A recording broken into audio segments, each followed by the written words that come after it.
When you're building your game in the Unity editor, staying in proper scale is very important. Unity units are in meters, and we need to make sure that everything coming in respects that size, so things like depth of field on a camera and the physics work correctly, with objects being, well, properly sized in the world. Primitives we create here in Unity are sized in meters. This cube, for example, parented under the game object, has a scale of 1 by 1 by 1. And we can also look at the box collider on the right side in the inspector that it was created with, and there's a size of 1 by 1 by 1. So this box provides a great measuring stick for other things. I'll press F to focus in and pull in one of my characters to test. In the project window, I'll go down under Models and into the Characters folder. And there's the assets for this game: the dog, Helephant, Zombear, Zombie Duck, and Zombunny. I'll pull in the Helephant and verify its height coming in. I'd like it to be a little over 2 meters tall, and I'll measure against this cube. I'll take this Helephant from the project window and drag it into the scene.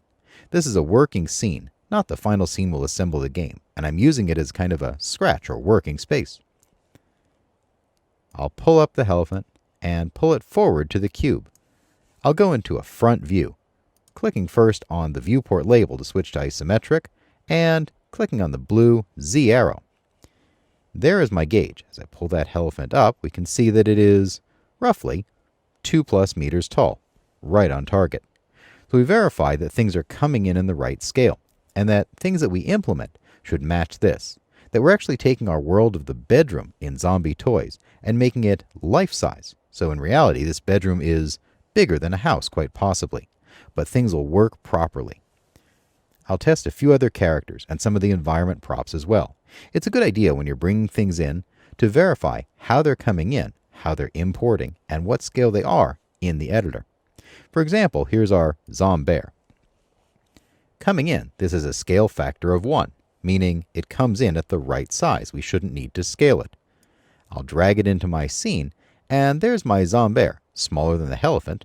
Obviously, it's a bear, not an elephant, and it's got a height of a little over a meter, so it looks good with a scale of 1, 1, and 1. I can do the same with the other models, verifying their size, but staying in real size is important.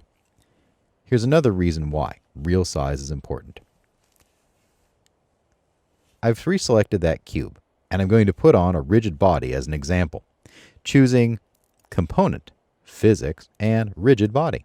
In our rigid body in the inspector on the right side then, we're dealing in mass, drag, angular drag, gravity, is kinematic, and so forth.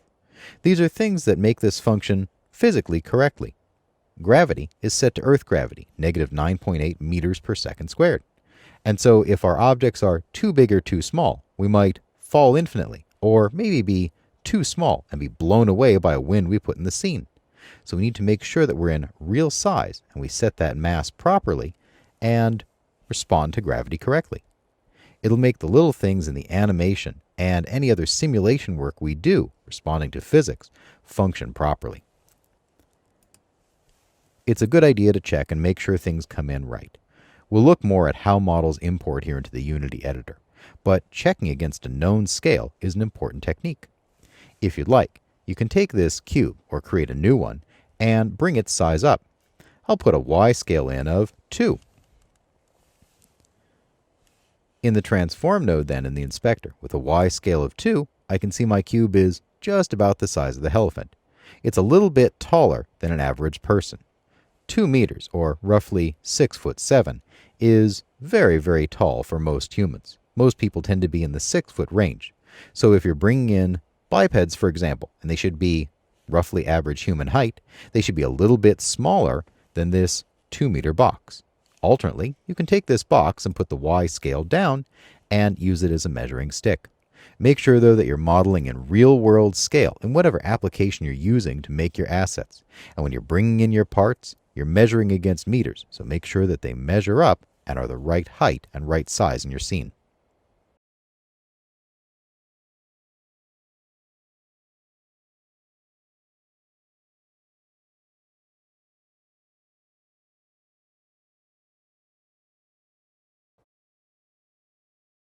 An asset in the Unity editor is different from a game object. Assets are all the parts we bring in or create here in the project window that we'll bring into our scene to make up our game level or our whole game. We've got different kinds of assets we can bring in. For example, we can bring in audio. I'll go into the audio folder and into effects, and we can see in here, shown by their waveform icons, the different sounds that go with the game. For example, here's a lightning zap, and I'll select it and press play. That's an effect that's going to go on the lightning zap we'll use in the game. We've got our other weapons in here, and also the hurt sounds and so forth. When we go under music, we can see we've got our background music, and this is the one we'll be using, custom created for this game. I'll press play, and we can hear this longer backing track.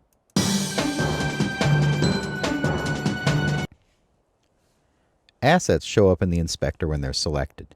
What we see on the assets are the different settings for import. For example, on this sound, decompress on load, the compression format, quality, and so forth. When we go pick other things like our characters, and I'll pick the elephant for example, we'll see the model settings. When we brought this in, imported it in, how did it come across? It came across with a scale of 1 in the model, mesh optimization is on, and generate colliders is off. When we look at things like the rig, we can see rig settings. What kind of animation type is it coming in with? And finally, in the animations, if it came in with animations, how many frames are they and what settings do they have?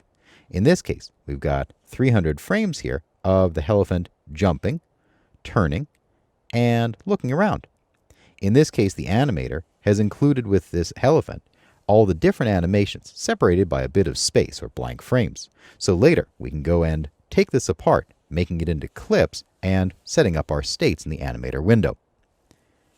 Other assets that'll come in might include materials, for example. We've got our dog material, and this is the working material applied to the dog. It's a standard shader here, using a metallic smoothness workflow, where how metal and how smooth this object is determines how shiny and how much reflection we see. We're also seeing in this case that some assets come in together. In this case, we've got the model, its material, and the textures that were on it, importing all at once and showing up here in this materials folder.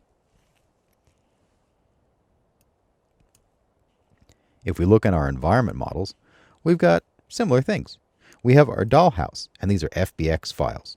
We have our drawers, the chest of drawers here. We've got our fire truck, and so on. And I'll go to the model button, model area here in the inspector, and look at the model. There's the fire truck, and it's ready for whatever tuning we'd like to do in the settings and application of material. The big difference again in assets is that assets exist in the project window, and we can pull assets into the scene. In this case, we've seen a elephant and a zombie pulled into this scratch or working scene here to test their heights. I've dragged them in, and now they've become game objects here with a transform, as different from an asset. Scripts are assets as well. We can make scripts right here from the project window by right-clicking and choosing Create, and these are assets we can make. We can make shaders, C# scripts, Java scripts, and so forth. All these are different assets we'll attach to an object as a component possibly, or bring into the game and use as a game object.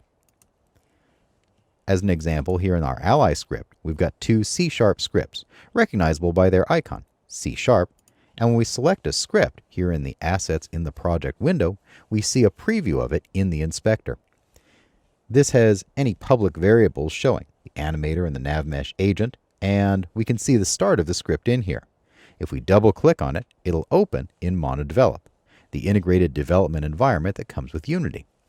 Unity can import many different kinds of files, so it's important to stay organized while you're bringing these in. There's already a structure here, as we brought this whole folder structure in from the Assets store, but we'll do some additional organization to make sure we can really find everything as we need. A scene is also an asset.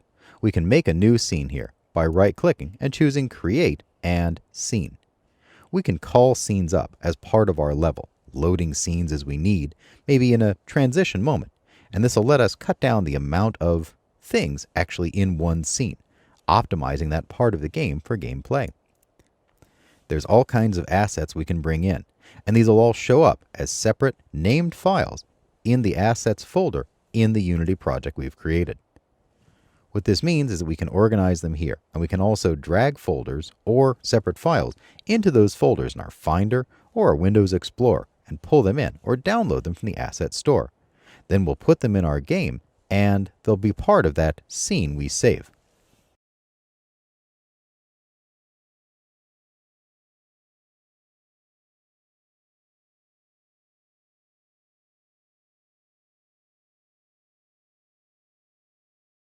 Organizing your assets in your Unity project is very important, and it's worth a little time to get everything squared away before you start building your game, so that as you start building your different scenes, you can find things easily, and importing more assets becomes an easy process as they have a right place to go.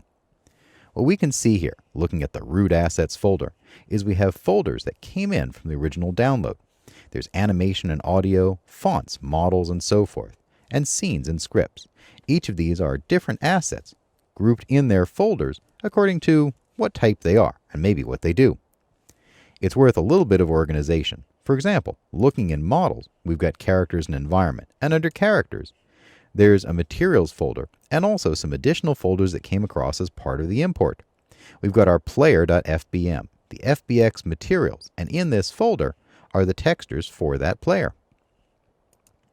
To rename, click on the name of a particular folder or asset and type in the new name. I'll call this one Player Textures and press Enter. Alternately, you can press F2 or go over to the Hierarchy List view here on the left side of the project window and rename the folder there. I'll rename my Player2 FBM, for example, to Player2 Textures.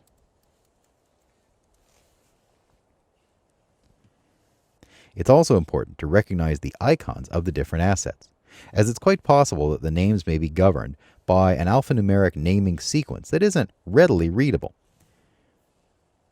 Textures then, preview flat. For example, this is the Player2 diffuse, the girl character who's the alternate choice for the player.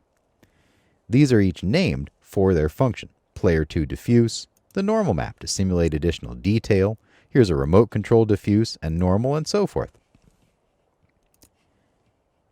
If we look at our models then, incoming models, typically FBX files, are shown with their model, sometimes with the material if it imported properly, and selecting them shows them in the inspector in a larger preview if we like.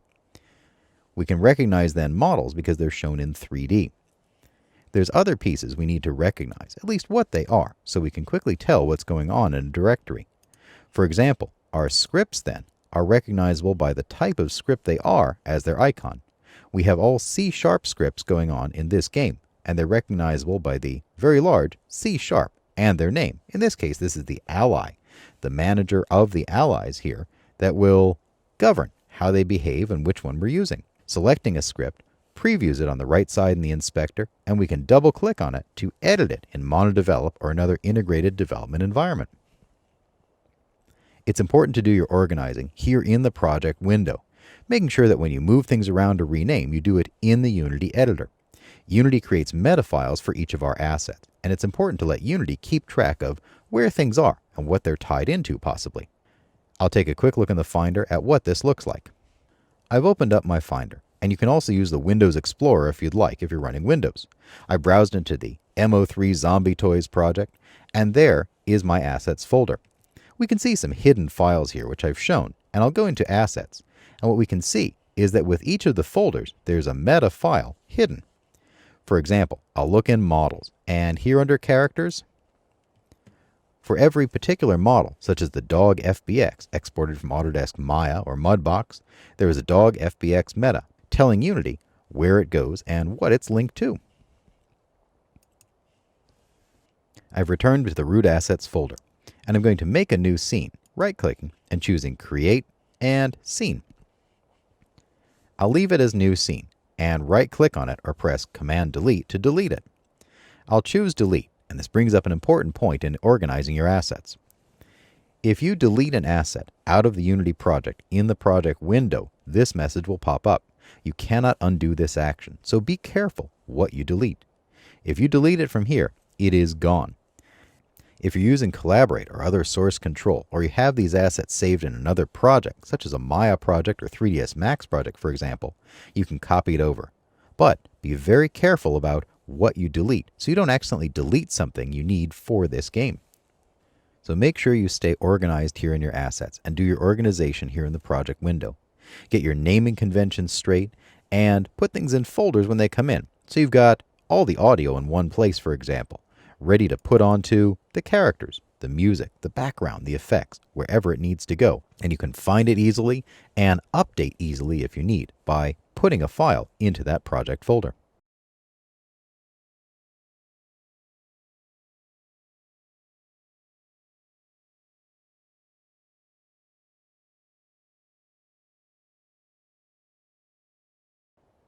The notion of a game object is central in the Unity editor and in constructing games.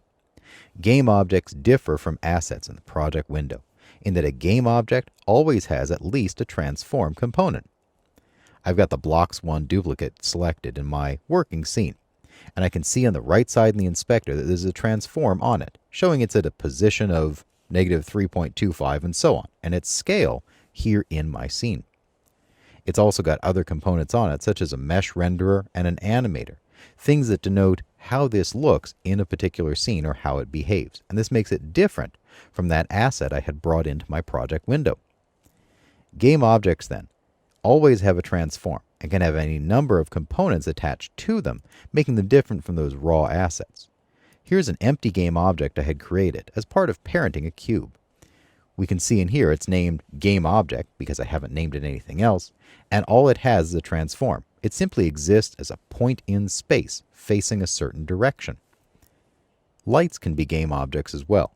In this case, this directional light for the sun has a transform and rotation, and also a light component on it, denoting it's a directional light with a yellow color and its baking is set to real time and so forth. Depending on how we clone things, we may see game objects share changes, or we may see game objects be unique, and that's another feature of a game object as different from an asset. For example, this Zombear, and I'll press F to focus in, is cloned by dragging out of the project window. It's blue, showing it's a prefab, and in this case, it doesn't show the model import controls we saw in the project. I'll take a look at that same character here in the project window for comparison. When we select the Zombear in the project window, we can see the import settings. This model comes across at a certain size, and here's the rig. It's a generic rig at the moment, and there's no animations on it because we'll map them on from another character.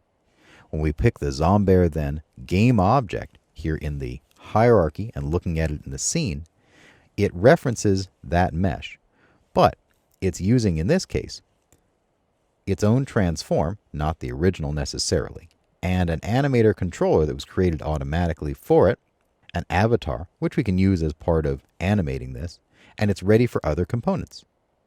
What we'll also see on game objects is that game objects have children in them and components in different places on those children. This Zombear, for example, when I open it up, has a control group, and then finally the actual Zombear mesh. And in that Zombear mesh, we can see a skin mesh renderer, its own transform, where was it originally when it was exported, and the materials that are on it. It's very possible then in a game object to build up different things, where we might see for our characters the mesh, some rigging and animation, controllers for them, its own position, scripts running on it, and so on, all making up a game object of a particular character here in our scene. So bear in mind, the biggest difference in a game object then is the transform. Every game object has at least a transform on it and other components as we put them on. And game objects exist in scenes and hence in the hierarchy and can be shown in the inspector and are different from assets in the project window, which chiefly concern themselves with how they're imported, at least initially, until we start making prefabs.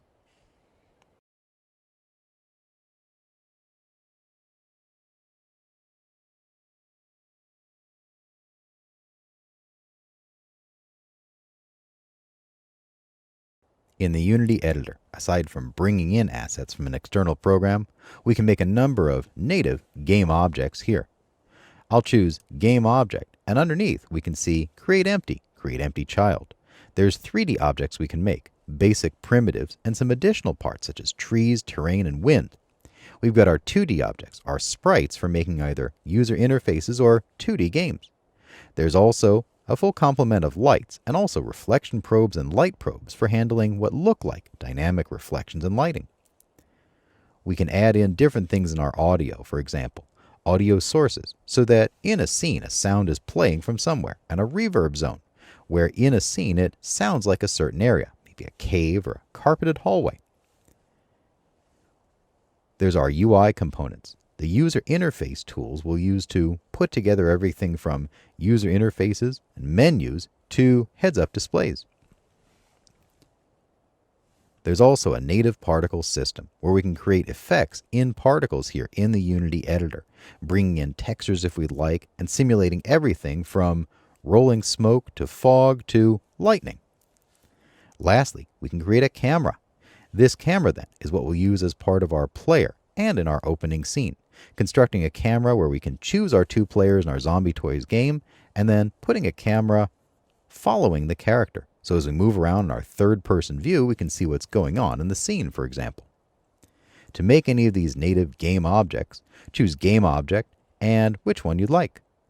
A lot of times, for example, when blocking out a level, we'll use a quad or a plane, clicking on Plane and putting in a quick floor.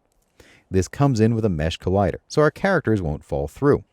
I'll move it down on the y-axis, and I've at least got a floor in here and a shadow, so it's good for testing. How does this look, and how do they shadow? Similarly, we can right-click in the hierarchy and choose Create, and there's our different game objects available.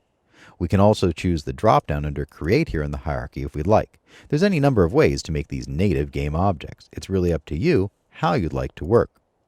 These are often useful when blocking out a level, using, for example, cubes in the Unity editor to block out walls before the final assets are ready, or using other objects such as spheres to approximate part of a character, or larger objects such as what will be shrubbery in the scene. Any of these native game objects that are actual meshes come in with a default material, a fairly smooth white in here, so at least they showed nicely in the scene.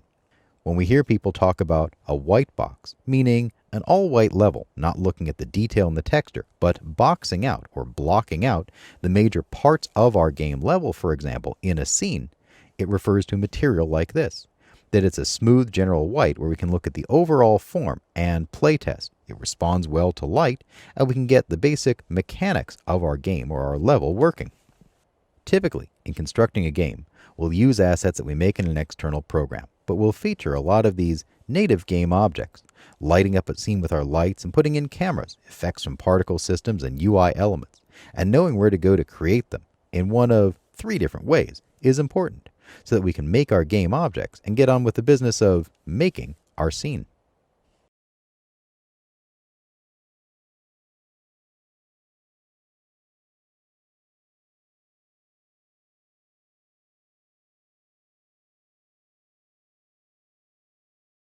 In this video, we'll look at manipulating game objects in the Scene View window, moving, rotating, and scaling them. I'll start by dragging some assets from my project window into my hierarchy or into my scene. I'm here in the Assets, Models, Characters folder, and I'll grab the Helephant model and pull it into the scene. As we can see, when we pull a model from the project into the scene, we can place it wherever we'd like. Alternately, pulling a model from Assets directly into the hierarchy places it where it was when it was exported from the 3D package it was authored with. For example, if this was authored in Maya and placed at 000, dropping it directly into the hierarchy places it there. To move objects then, we can click on the Move tool here on the top left of the user interface, or press W to move. When moving, we can work on 1, 2, or 3 axes. Clicking and dragging on the blue Z-axis, for example, moves that model back and forth just on the Z-axis. I'll hold Option or Alt and left-click and drag to orbit around, and we can see that there are planes for moving as well. For example, I'll click on the green on the bottom and move on the XZ plane.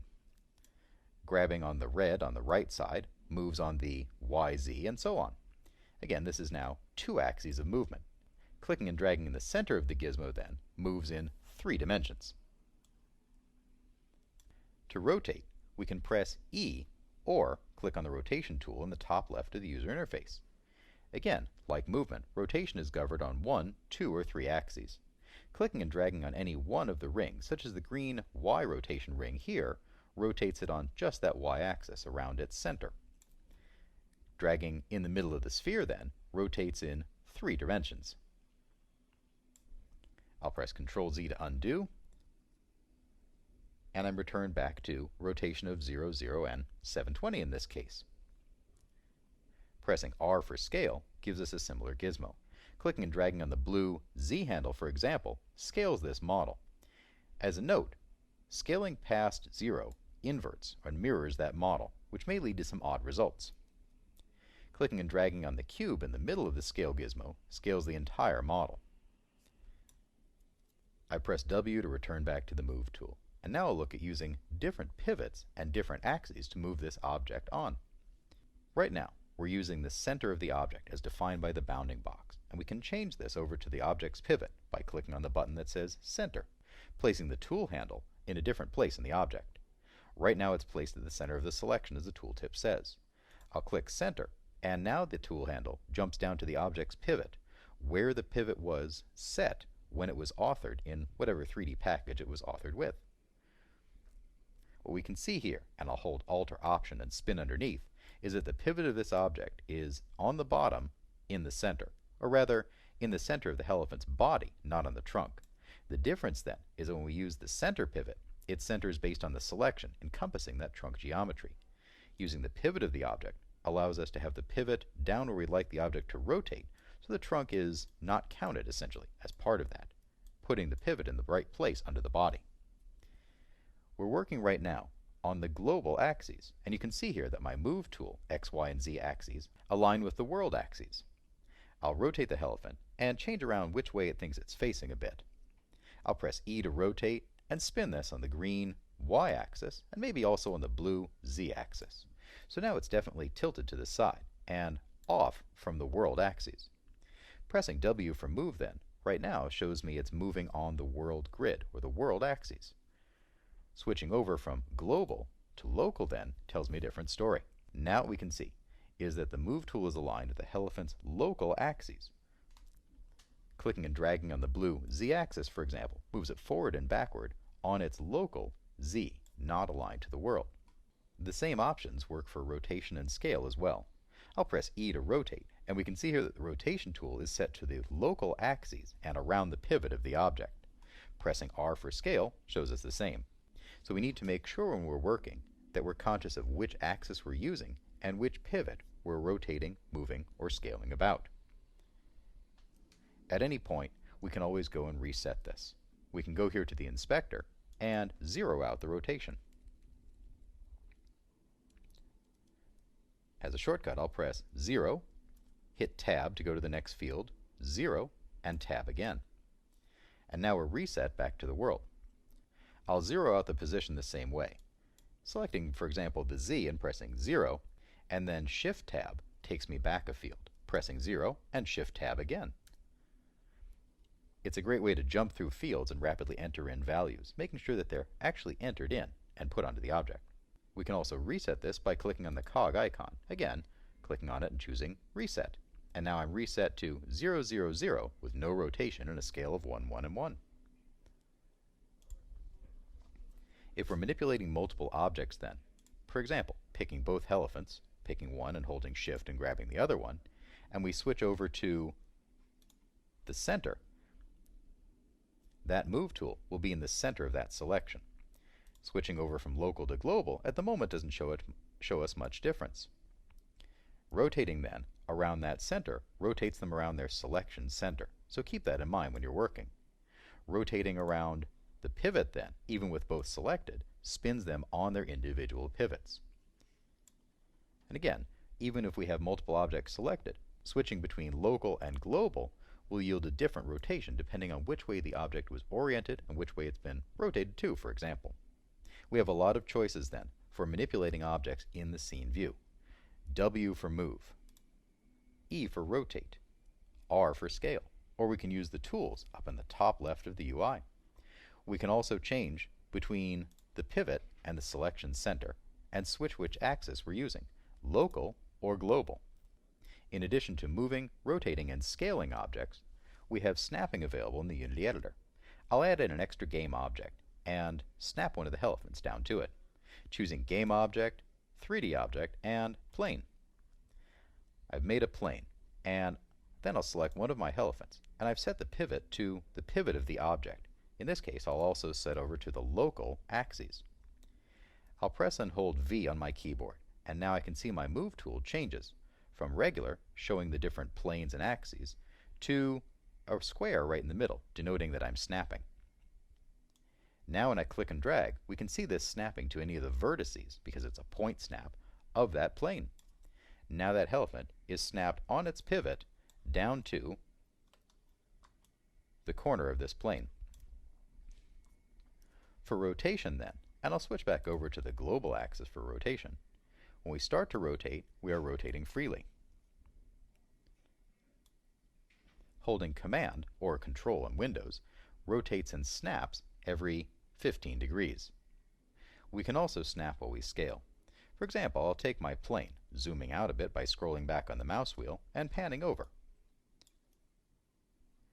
I'll press R for scale, and right now I'm freely scaling. Holding Command or Control while scaling scales in 0.1 increments. We can see that I'm snapping cleanly here, and we can see it jumping in increments of scale. Again, this is very handy for scaling things down precisely. One last piece of advice when scaling. Typically, level designers, environment artists, and other artists who may contribute assets to the game author their models for a certain size and a certain scale. So we want to be very careful when and what we're scaling. That is, we don't want to distort an object that's made specifically to fit in a game world, simply by scaling it arbitrarily to design as we think. It's better to design an object that is the right size for the world and model it correctly, so we can import it and place it with a scale of 1. It's fine to scale primitives like this plane, for example, especially when blocking out a level, but when you're dealing in final art, make sure to define your consistent scale and stick to it, so that the level design is coherent and things don't seem oddly sized.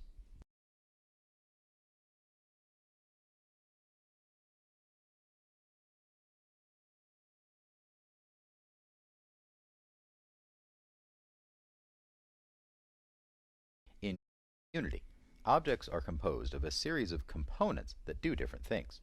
For example, I'll select one of my elephant models. What we're seeing here is that it's got a transform component, as all game objects do. Then there's an animator component under it, and we can add other components on if we need. Components give us a modular approach to building game objects, allowing us to add on or take away functionality as we need. For example, I'll add on another component by clicking on the Add Component button. I'll put on, under Physics, a box collider. Now it's not sized right yet, but this box collider exists here as a separate component, and I can edit it. I can even copy and paste onto new objects if I need. We can activate or deactivate components without deleting them if we need. I'll uncheck Box Collider, and now this Box Collider, although it still shows in the Scene View window, is not active. I'll turn it back on, and then I can edit it, clicking on the Edit Collider button. Every component then is going to have its own specific controls. For example, taking this collider and grabbing one of the green dots in the center of each side allows me to size it out to my elephant. Right now this box collider placed itself around the pivot of that object, which is on the bottom, and that's why it's down below my elephant. So I can move it up here, for example, by pulling up the center Y, clicking and dragging. In your components, anytime you've got a field, such as X, Y, or Z here in the center of this box collider, you can either enter in a value, a Y of 1 for example, or click and drag on that field's name. For example, clicking and dragging right on the Y allows me to scroll it up and down till I find the right fit. We can always reset a component if we need. Every component features this cog icon, and I'll click on it and see a series of component-specific commands. Reset, for example, resets that component to its default values. Remember that the default values are not always 0, 0, 0 or 1, 1, and 1, for example. In this case, it defaulted the center back to 0, 0, 0 on the object and a size of 1, 1, and 1, but this may vary depending on the component. I'll add on another component to my elephant. I'll click Add Component, Scripts, and under Complete Project I'll pull in, let's say, an enemy health for now. We may or may not use this, but it serves to illustrate putting on components on this object. We can move components around as we need, clicking on the cog icon and moving up. As you can see, depending on what you do, you may get warnings here. In this case, this will break the prefab instance. I'll hit continue, and I've broken the prefab, noticing that now in my hierarchy, this elephant is in black, not blue text. It's now a unique game object. In this script, we're seeing the custom scripting work exposed here. We've got public variables, such as the starting health, and also things like hit particles for attaching a particle system to it. We can attach a capsule collider simply by dragging it in or clicking on the circle selection button. We can add an audio source in, an animator, and so on. Again, we can turn this off and on by checking the checkbox next to it.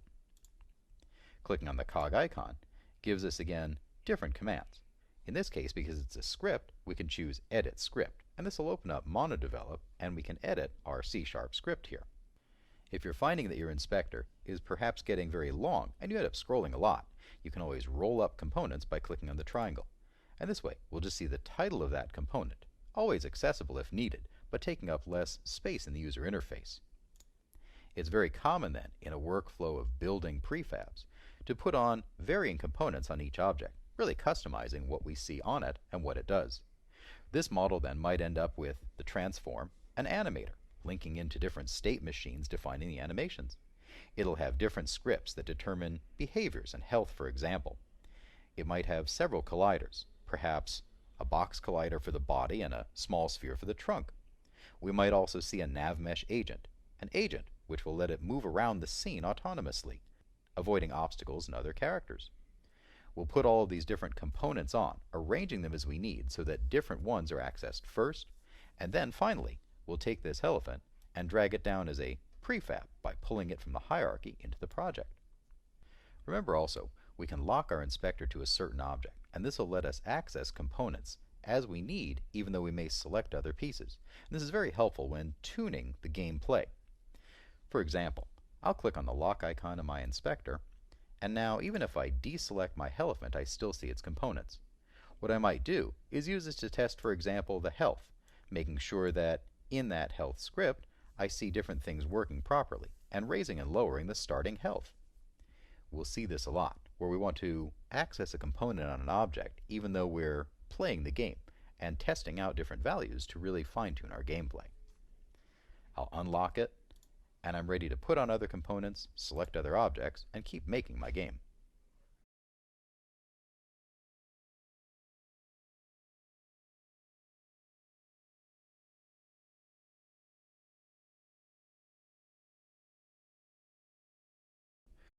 Working in prefabs is a central concept in the Unity editor. A prefab is an asset type that stores a game object with its transform and whatever else we put onto it. For example, in my scene here I've got a Zombunny and a elephant. I'm going to make this elephant into a prefab by selecting it in the hierarchy and dragging it down into the project window. For this example, I'm just pulling it into the root assets folder, although later I may pull it into the prefabs folder. Now this is a prefab, and here's the difference. We can see here in the project window that with my elephant prefab selected, it's got a transform on it, as well as the animator component. Right now there's no controller on it, but it's ready with the animator. If we take a look in the models folder in characters and select the elephant, we've got different things here in the inspector. In this case, this is a elephant FBX. It's not a prefab. And so what we're seeing here are the import settings for the FBX model, as opposed to the transform component and animator component on the prefab here in Assets. Now that I've made a prefab of my elephant, I can instantiate it in the scene as many times as I would like. And whatever changes I make here to this prefab in project will show in those prefabs in the hierarchy. If I drag it over, for example, now I've got two overlapping elephants. I can pull them around, changing where they are in space, but they still refer back to the original elephant here in my projects folder.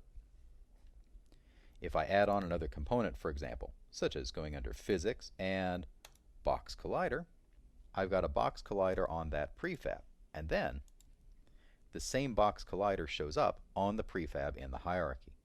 The idea is we're going to define this once and then reuse it as many times as we need. We'll take our characters and create prefabs from them, for example, putting on colliders so they detect collisions and raycasts. We'll get their animations all set up in different clips and state machines in the animator.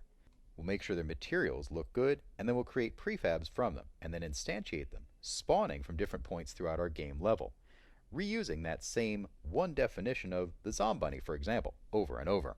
If we'd like, we can also create an empty prefab and add things to it. I'll create one by right-clicking here in the project window and choosing Create and Prefab. We can recognize the empty prefab by this white cube here, as different from a blue cube that other prefabs may have. You can create a new prefab and then add things to it if we need. For example, I'll put my Helephant on that new prefab, and now it's part of it.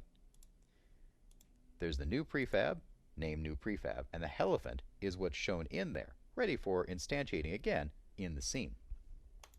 We can recognize our prefabs here in the hierarchy window by their text being in blue. This is different from my main camera and directional light, for example, where their text is in black. They are not prefab objects. We can see in here that for the Zombunny, for example, there's the Zombunny and then the actual Zombunny character in there, the FBX, and both of those are in blue, showing that the prefab has maintained its connection. If these do turn pink, it means the prefab has lost a connection in some way.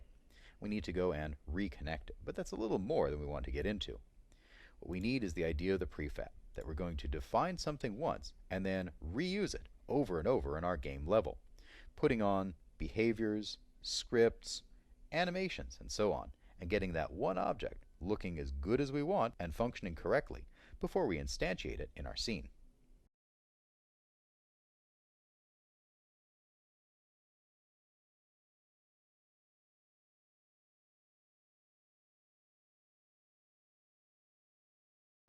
In Unity, levels in a game are comprised of scenes. We may have one game composed of one level with one scene, such as our Zombie Toys game project, or we may see multiple scenes and multiple levels in a larger game. We use scenes then to break up levels and optimize the amount of geometry we're seeing. There's several ways to create a scene here in Unity. I've already created a scene by dragging objects from the project into the Scene View window or the hierarchy, making a scene which is currently untitled. To save a scene then, I'll choose File and Save Scene. This scene then is going to go into the Assets folder by default, although I can always put it a folder down in my Scenes folder if needed. I'll name this scene Test, for example, and we can see that the extension is .unity. I'll click Save, and in the Assets folder then I'll see my scene. Unity scenes are recognizable by the Unity icon, and selecting it shows me at the bottom of the project window it's called test.unity. Scenes show up with not much in the inspector. When we select them, we can see that we can open them, and it's effectively blank. Scenes are containers for other objects then. I've got open my test scene, and I can open it by double-clicking if needed. For example, I'll make a new scene and double-click on Test to reopen it. It's very likely in a game level that we'll have multiple scenes. For example, we might be running around a series of hallways separated by doors. Every so often, we'll hit a locked door and have to unlock it, transitioning to a new scene. Perhaps these would be separated by an ad, for example, or maybe a rendered cinematic. Either way, we'll often see that one level is made of multiple scenes. We can also create a new scene here in the project window. I'll right-click and choose Create and Scene. This is a new blank scene. I'll name it Blank for now. Again, double-clicking on it opens it up, and there's my new blank scene. Whichever scene is open then is showing here in the hierarchy.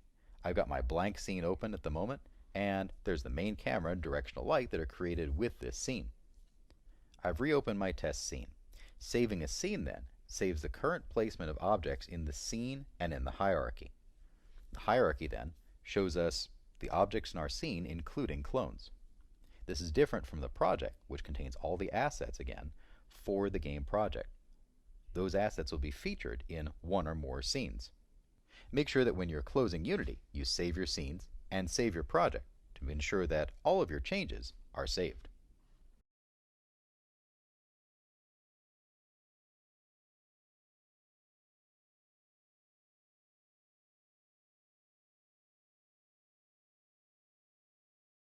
The Unity editor can import a variety of 3D model formats, and it's important to streamline that export and import process. We'll get more in detail into these in a later chapter. For now, I'll look at the formats we can take in and some of the controls and pitfalls of doing so. The preferred import format for Unity is the FBX file. This will take in models, UV coordinates, bones, skin, and animation, essentially allowing you to take in a fully modeled, materialed, and rigged and animated character. We can also take in models that don't have animation, for example just static environment pieces, which may just have models and UV coordinates. We're seeing, for example, our elephant, and let's take a look at what comes in with it. When we look at the elephant in the project window, and I'm going to size up these icons by using the slider in the bottom right, we can see that there's the overall model, there's the actual mesh, and there's the animations, plus a elephant avatar that Unity created on import. We can see in here it's bringing in the vertices and tries. It's also got two submeshes on it, most likely the eyes. What happened here is that this is exported as one object, and it came in this case, as one object with two submeshes. It also says in here, in the inspector on the right side, that it came in with UV coordinates and skin data, 1536 vertices and 2478 triangles. I'll take a look at the player 1, and what we can see here is that it came in with a boy control, most likely an object used in the rigging, the actual player and the remote control he's going to hold, the meshes, and the animations, and again the player 1 avatar that Unity created. When materials are exported with an FBX file, we'll see a materials folder. This one is named player 1 FBM, FBX materials, and it was exported out, when we double click on it, with the textures that were attached to that character. As long as you've configured in your export to export out materials and textures, they'll come in. Alternately, you can import them in separately, create materials, and assign them to your characters. In addition to FBX files, we can also take in OBJ, which is often used for static meshes. We can import a native 3ds Max or Maya file if we need, but this is not advisable. The reason for this is that Unity will open up 3ds Max or Maya behind the scenes and export out an FBX when you put that native working file in. It will export out everything that's in that file. So if you're in a file, for example, and you've got extra lights, cameras, other objects, and so forth, those will come across as part of that FBX export. You can go in and delete them, but it's better to have a more streamlined export process. And again, we'll get into this in a later chapter. When models come in, we can select them here in our project window in the Assets folder and configure their import settings as needed. In my elephant, I can see it came in with a scale factor set for modeling in centimeters, 0.01. Right now, mesh compression is off and there's no colliders generated. If I scroll down, I can see also that import materials is checked, and it's going to take the material naming from the model's material. We have different options if we need here, by the base texture name, model's material, model name, and model material. And this is up to you and your workflow how to configure it. We can also search in here in different ways. Project-wide, recursive up, and a local materials folder. And this will constrain, as these notes say, where Unity looks for materials if they're updated. In addition to the model, we can see here we've got rig controls, depending on the rig type. If we're dealing in generic rigs, for example, or humanoid, or legacy. This really depends on the type of rig we're dealing with. Are we dealing in a generic rig, such as our elephant, or a humanoid rig, where we expect to be remapping humanoid data? We've also got our incoming animations on that FBX. We can see in here that this has been segmented into different clips, move, idle, and death, each with its range of frames. Once we've got our settings configured, we can scroll down and click Apply. At the moment it's grayed out because I haven't done anything. There's three ways to bring in a model into Unity. You can drag and drop in a Windows Explorer or Finder into the Assets folder in your project, and Unity will import them in. You'll see a quick progress bar, and Unity will bring in that model into your project. You can choose from the top menu, Assets, and Import New Asset, and browse out to whatever directory you've got your exports in. You can also right-click here in the project window and choose Import New Asset, again, allowing you to browse out and import a single asset in. In practice, typically, what I'll do is to keep a working 3ds Max or Maya project for making my assets. building the different parts for a game. Perhaps my working textures are in there.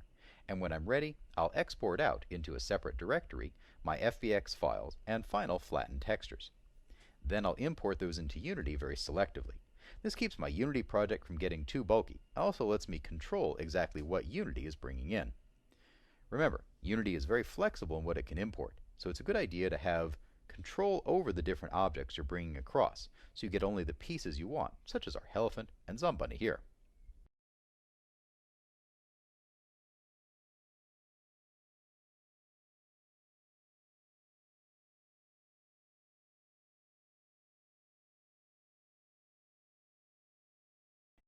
Unity can import a variety of different texture formats, and we'll use these in varying capacities on our materials. I'll take a look at some of the textures that come in here, in my characters, for example. What we can see here is that when textures import in, they're shown flat. That is, this is the actual texture as it was painted. Unity can take in most common texture formats, including JPEG, PNG, TGA, TIFF, and BMP. We can also take in a Photoshop file, a native PSD, the working format of Photoshop. However, Unity will flatten those Photoshop files down, merging the layers. Typically, what I'll do is keep my PSD separate when I'm building my textures, for example, and export out a TGA or a TIFF depending on the needs. We can import in red, green, and blue data plus an alpha channel if we need. When we select a texture, we can see it in the inspector. We'll see how it's marked, the texture type. Is it a texture, a normal map, a sprite, and so forth, a cursor, cube map, cookie, light map, or advanced. We can also see in here that if we want to generate an alpha, we can from a grayscale, or an alpha to define transparency if we need. We can clip this to a maximum size if we like. For example, this texture is coming in at 1024 square, so we could say, let's max this out at 512. We have different compression formats available, and also uncompressed. I'm going to leave it alone for the moment and return this back to 2048. Down in the bottom right on the previewer, we can see the actual texture. What I'll do is to bring it in and check by clicking on this red, green, and blue bar to see the alpha channel. In this case, there's no alpha channel with it. It's solid because this is a diffuse texture and there's no transparent parts on the player here. We can see the different MIP map levels by sliding this MIP slider to see how this down reses. Lastly, we can mark this if we need. Again, adding to the organization in our project by tagging it, clicking on the tag icon, and choosing a particular tag for it. At the moment I don't have a tag for my player necessarily, but I could tag it as a character. Down in the bottom, we can see it's a 1024 square sRGB color profile, RGBA, red, green, and blue alpha, compressed image, taking about 1.3 megabytes of space. This does import the color profile, and that's what the sRGB is. So if you're working in another color profile, you'll see that import here. As a note on textures, typically game textures function better and are more optimized if they're in a power of 2.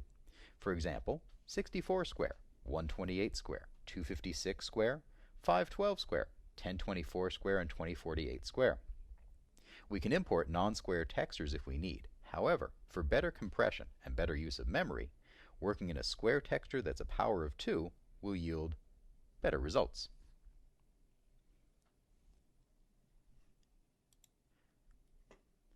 I'm going to click on the player normals, and I'll revert back because I didn't want to save any settings.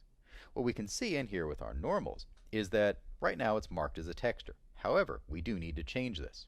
This normal map is an RGB image. It says it has an alpha channel coming in, but there's nothing on it. If you haven't used a normal map before, the concept is fairly straightforward. Normal maps allow us to put more data onto a model, making it look like there's more detail on the model than there actually is. Normal maps do not change silhouette, but they reorient the surface normals, the way that the polygons appear to be facing, so that they light as if there was more detail. I'll scroll in and take a quick look here. We can see on my elephant, for example, that it looks like there's pretty good detail in the threads. Some of this in the stitching is from additional color in the albedo, the raw color of that material. Some of it, though, is in the normal map. I'll drop down under Shaded in my scene window and choose Normal to take a look. What we're seeing here is that in addition to the basic geometry, the normal map is adding what looks like more detail in the stitching, as if this was a woven elephant that's going to chase us. We can also see stitching on the Zom bunny, and this is because this texture is importing as a normal.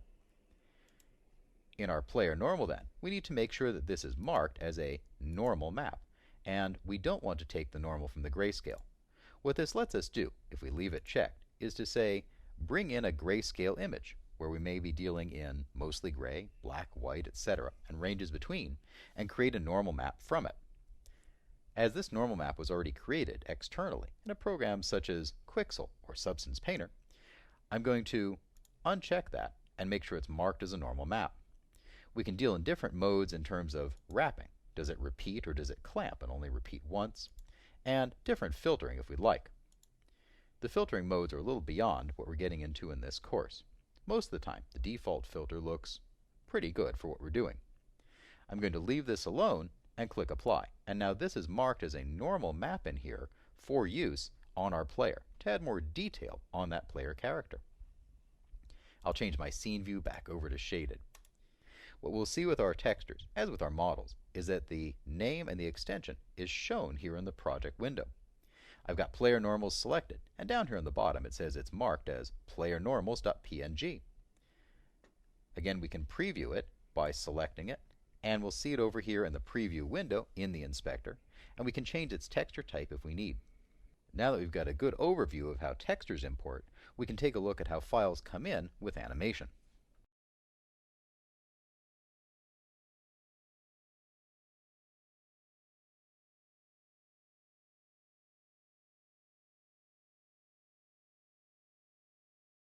The Unity editor can import models that have animation on them.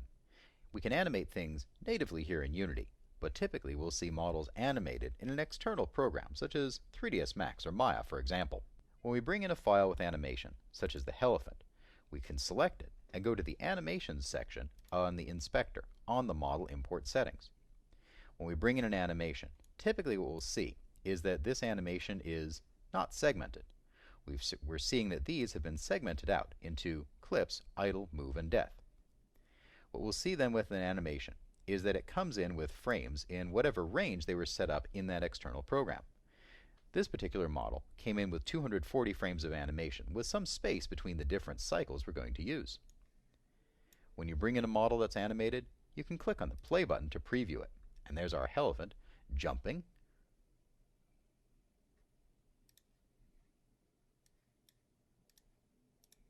in idle, turning to look from side to side with trunk flapping, and finally, in death.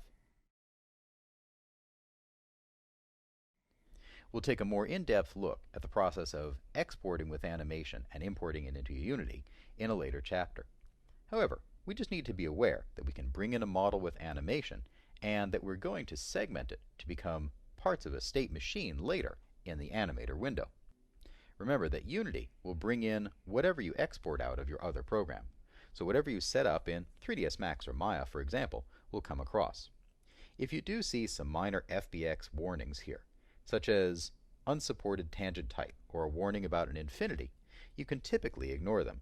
What that's saying is that there may have been a custom marking on a particular key in a program that's specific to that program, such as the way Maya says after the last key, hold that pose out to infinity. Unity will acknowledge it, but because it's Maya-specific data, Unity will put up a warning that you can safely ignore. If you do get an odd error in the FBX, go back and check your export settings. And again, review those videos on best practices for exporting out FBX files with animation.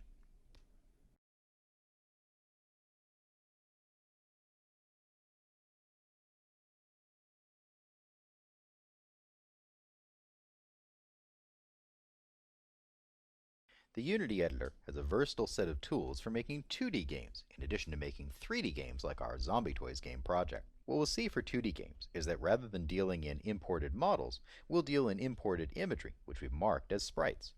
I'll take a quick look at the sprite editor and how it looks to import things here as sprites. I'll scroll down to my project window and go into the Textures folder, and for now I'll pick my Arches Diffuse, for example. We can see in here that this texture is marked as a texture, It's going to be the main color and general light of the arches, some building blocks left on the floor.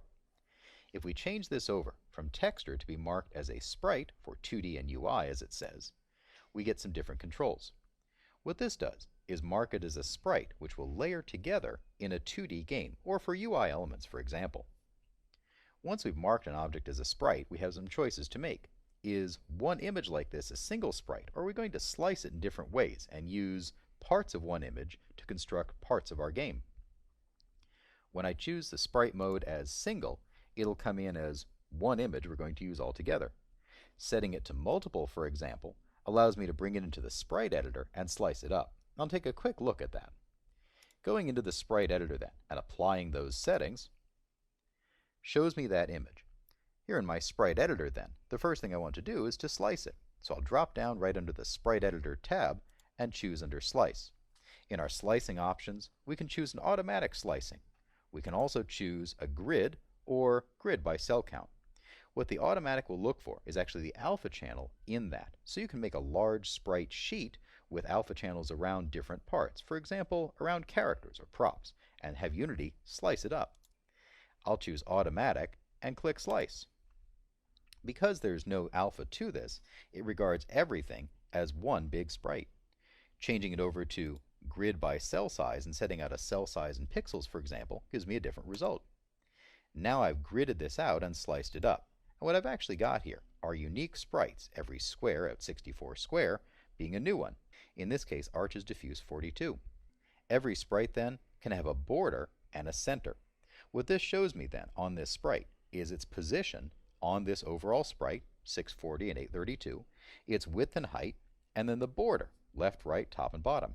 I can also change the pivot, going from the center to, let's say, top left, for example, and we can see the pivot jump over here to top left. We can also take this and move it around, grabbing the handles in the bottom right and changing the size of that particular sprite. I'll go back and reslice it back to a cell size, but I'll change it, for example, to 256 by 256. Now it's sliced into 16 squares, each 256 square, with the pivots in the center. Picking one then shows me again its pivot, and I can use that pivot drop-down to move.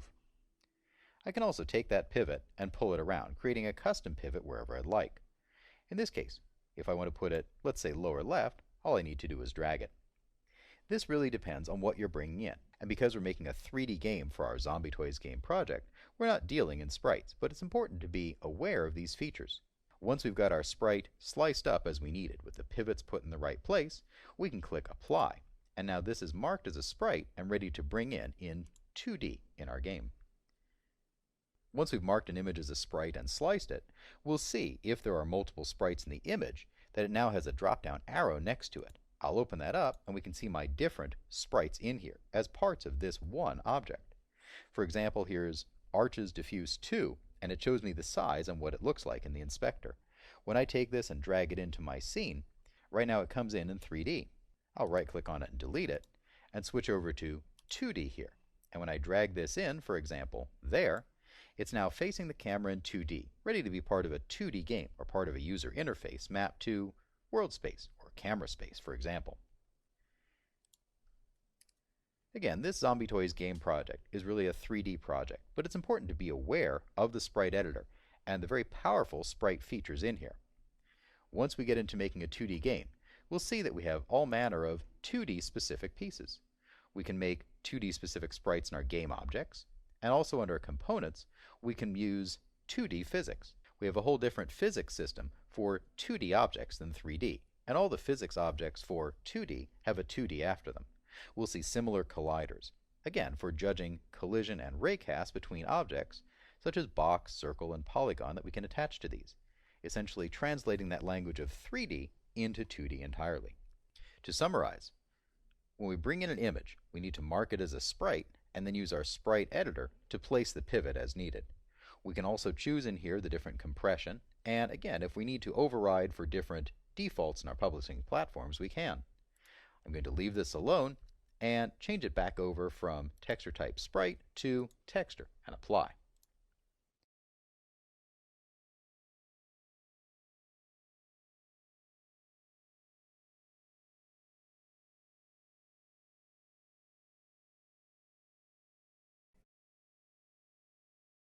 In this chapter, we looked at some fundamental working concepts in Unity. We started out by creating Unity native game objects and learning our way around the Unity editor. Remember, we can create game objects here by choosing game object and different ones we want to create. We also looked at importing models, importing textures, and the start of importing models with animation. We can take in our FBX files with meshes, UVs, bones, skin data, and animation. We can also take in native 3ds Max and Maya files, but it's not advised.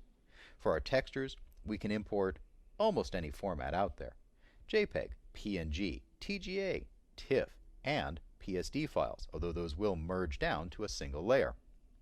We can bring in models with animation on them, bring in FBX for example, and previewing it here in the inspector window. We looked at creating prefabs and scenes. A prefab, remember, is an asset type that stores a game object with its properties. Our Elephant prefab is shown here by a blue cube, or if I size up the project window, we actually get a thumbnail view. Prefabs are shown in the hierarchy, highlighted in blue, and they show the transform and any other components we've added. We want to work in prefabs to optimize how many objects we're loading in Unity and instantiate them throughout our scene. Scenes, then, are the building blocks of our levels. We may have a level that is one scene like our Zombie Toys game, or a level that's composed of multiple scenes with ads between, for example. A scene is recognizable in the project window by the Unity icon, in this case a scene called Test. Double-clicking on a scene opens it up, and we're ready to edit. Lastly, we looked at our sprite editor. Again, taking in an image, marking it as a sprite here in the inspector, and using the sprite editor to position the pivot, slice it, and move it around. I'll position the pivot on this one, let's say on top left, and I can recognize the pivot on that sprite by the blue circle. We'll use sprites in user interfaces and also in constructing 2D games here in Unity. Now that we've learned some basic tools and navigation here in the Unity editor, we'll start organizing our Zombie Toys game project, and then move into materials and building our level.